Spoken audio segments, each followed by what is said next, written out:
জানো চিপু, এত গমর একদমই ভালো লাগে না।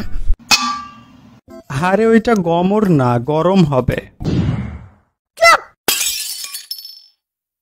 এত বেশি বোঝো না তুমি। আচ্ছা ঠিক আছে, চুপ থাকলাম। জানো শিপু, আমি একটা সিদ্ধান্ত নিয়েছি। ওরে বাবা, তাই নাকি? কি এমন কঠিন সিদ্ধান্ত শুনি? আমি সূর্য মামার সাথে সম্পর্ক নষ্ট করে ফেলবো। আরে ওইটা স্বপ্নর কোনা, সম্পর্ক হবে। বেশি বুঝো তুমি। যাই হোক, সূর্য মামার সাথে সম্পর্ক নষ্ট করবা কেন?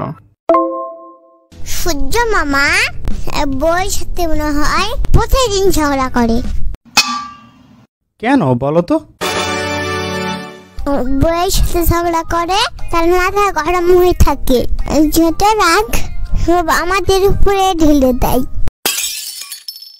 তুমি একটু ওদের ঝগড়াটা সলভ করে দিলেও তো পারো। আমি বলবো, দেখো অনেক হয়েছে, আমি আর সহ্য করব না।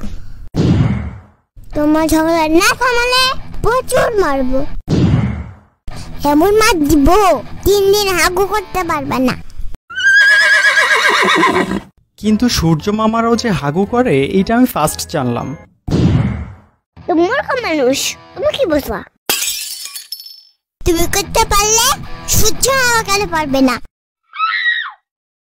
আসলেই তো, এই জিনিসটা তো আমি আগে ভেবে দেখিনি। এমনিতেই যে গরম, তারপর বিদ্যুৎ থাকছে না, মন চাই যে বিদ্যুৎকে গলা টিপে মেরে ফেলি। থাক, মেরে ফেললে তো আরো আসবে না তাহলে। বিদ্যুৎ তুমি আর পাতলা হাগু একই রকম। কেন? আর কখন যায় আর বোঝাই যায় না। এই যে দেখো আবার গেল। আই বলছি না আসলে তুই বাসায় গিয়ে ধরে আনবো। জীবনটা গরম নাই হয়ে গেল। যাক, ভালোই হলো, অন্তত উল্টাপাল্টা গল্প তো আর আমাকে শুনতে হচ্ছে না। শিবের বাচ্চা শিবু।